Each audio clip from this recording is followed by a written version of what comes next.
part 2 of the Texas Showdown sees us have a rematch against the Houston Rockets. This time it's away. We started off the new year by winning by 21, and now we come to literally their court on their floor to try and do the double over them. We already beat the Dallas Mavericks in the last game, and if we can go 2-0 up against the Houston Rockets in the regular season, that gives us a lot of confidence.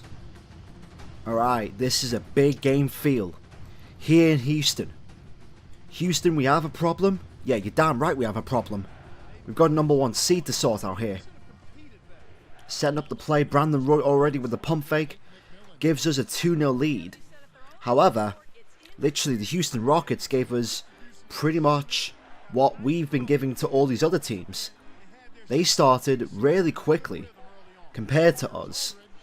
Louis Scola on LaMarcus Aldridge, and we kind of struggled already inside the paint. We didn't really help ourselves as well from the outside as well, and there was a lot of times where we were literally left wide open, and we just didn't make the shots that we needed to make. As you can see, they literally tied the game 6-6 right there. But there was a lot of things that we didn't do right in the first half of this game. As you can see, we literally got our matchups all wrong, and every time we tried to contest the outside, they just made every single shot. We thought that the problem that they were going to bring is because they have Yao Ming, that if they're going to shoot on the inside, we're going to do our best to counter that and shoot from the outside. But literally, every time we did, we missed, and every time they scored from the outside, they scored. And it didn't help that, you had Kevin Martin, Louis Scola, Aaron Brooks helping Yao Ming literally, balance out the midfield, and also just helping in the paint as well. But we just didn't contest, good enough. And as you can see, there are times in this play where we're literally contesting their shots and they're still making the baskets no matter how good defense we play. And that's how close it is in the West this year. It's literally one game, one win separating us, the Rockets, the Los Angeles Lakers, and the Dallas Mavericks. So literally, it only takes one game, one loss, to literally change everything in the West. And that's what I'm talking about. Once again, we are executing our plays, but we're not getting back in transition. And every time the play works, we are left wide open, but we just can't make these shots. And we just get caught out in transition defense, and we just get picked apart. And as you can see, this is literally the beginning of their run in the first half, and we're down by 9. And as you can see, Patrick Patterson literally makes a fool out of Marcus Camby. Camby didn't play well, I'd say that right now. He did not play extremely well. And we're going to end the first quarter literally down by 9. And yeah, that wasn't the quarter that we needed. But yeah, this game is literally going to be as close as it can be. And just Houston once again just shooting from the outside. And the reason why they're the number 1 seed is because they've got Yao Ming and they can dominate the post. They can dominate the inside also with Scola. But they also have literally lethal outside shooting. And I think the reason because in this game that they have lethal outside shooting is simply because we just didn't close in quick enough. Brandon Roy with the pump fake, literally with the foul, and one on Chuck Hayes, which closes the gap to literally 16. As you can see, here's another replay. Simply pump fakes, drives to the paint, fouls Chuck Hayes, and that's it, and 1. Brandon Roy didn't actually make the and 1. But as you can see, look at me being matched up on Louis Scola. That's not my matchup. And because the matchups are literally mixed up, players have to literally go on the inside and leave the paint wide open. And look at that slam dunk. Two-handed possession. Yao Ming tried to double team. And as soon as I saw Yao Ming try to double team us, I was literally gone to the paint. That's the key to winning the game here. Literally, if Yao Ming isn't going to be in the paint, we're going to drive. We're going to try and get them in foul trouble. We're going to try and get layups, get dunks, and 1 possessions. And if we can't get outside painting, then this is literally how we're going to try and score. Just drive. And even when we're trying to drive, it's always going to be a threat. But the later this game goes on, the more effective our offense pretty much becomes in these types of situations. Simple pick and roll offense, that's literally what my game's all about. And just running these plays as well. And it did get ugly. As you can see, we're down 17. But as you can see, literally the game's far from over. There's a swish right there. And now the lead is down to pretty much 16, believe it or not. So last 3 seconds. Step back jump shot over Yao Ming with 3/10 of a second remaining. And now the lead is now literally, what, 12? So we're still behind, but we've got work to do. And welcome everyone to HP at the Half. I'm Damon Bruce. Our season is now well underway. Let's get you to it. These two have both turned in some great first half basketball, and both in line for big games if they keep it up. And now that's it for us here in the studios. Nate McMillan absolutely chewed us out at halftime, literally complaining how we wasn't contesting these shots, complaining how we were literally playing, you know, 2 inside and we needed to spread out a bit. So literally at the half, that's exactly what we did. We finally opened man. As you can see, Brandon Roy literally hits me, and as you can see, 16 points, 7 for 10 shooting, and round about what, 2 assists I think that was.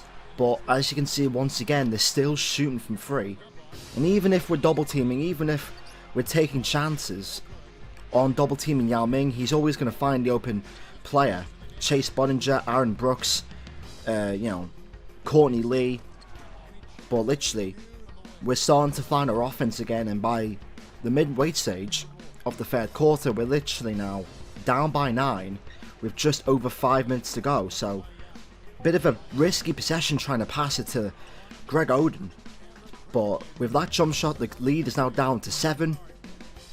And now, this game is now winnable. Rudy Fernandez with the swish cuts the lead down to 6. And at one stage of time, we were literally down by, what, 20? As Wesley Matthews goes all the way, draws the foul on Kevin Martin. And again, simple pump fake.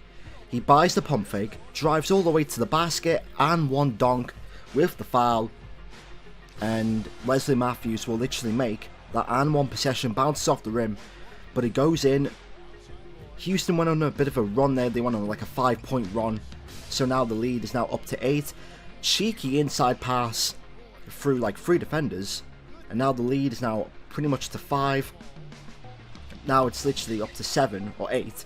Rudy Fernandez catches the ball in midair, and I thought that went in there, but literally bounced off.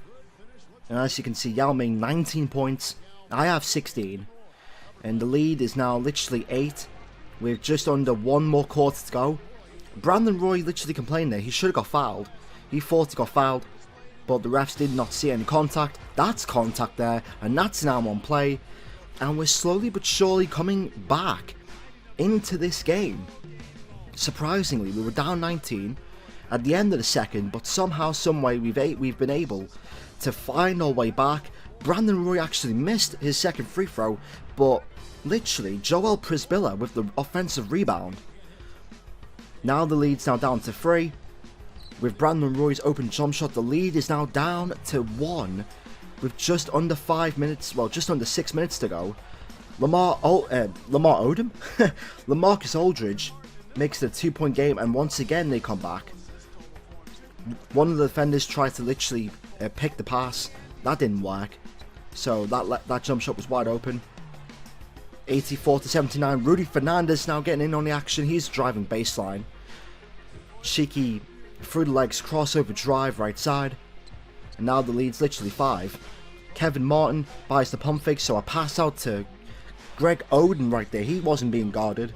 And now the lead is now down to 3. With literally just under 2 minutes to go. Look at that defensive possession from Greg Oden, believe it or not. And Rudy Fernandez takes it all the way for the slam. 56 seconds to go. And the game is now down to 3. It's down to 1 with that spin move layup by by Brandon Roy. Final 13 seconds. Otherwise, we're going to be losing a 5-game winning streak. That's a sloppy pass, but LaMarcus Aldridge actually gets the ball back.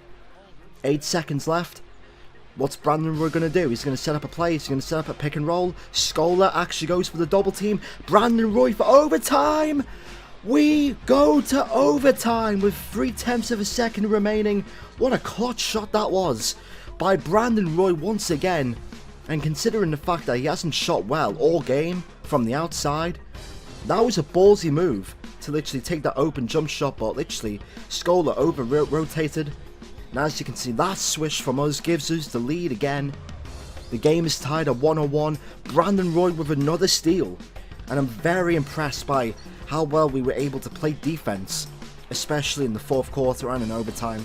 We were able to literally get the blocks, get the offensive rebounds, get the steals, and literally turn the game on its head. I'm now dancing away on Courtney Lee, as you can see, pick and roll with literally Marcus Camby all the way, and we take the lead. It's a 1-point possession. Anything can happen in overtime. They're going to literally Kevin Martin for the layup. No good, and they have to foul to literally waste the time, but it's no good. We take this game in Houston 105-104, and yeah, that was a very close game indeed. As you can see, Brandon Roy, 30 points, 4 rebounds, 6 assists. And there's my stat line, 23, 1, 9, 1, 1.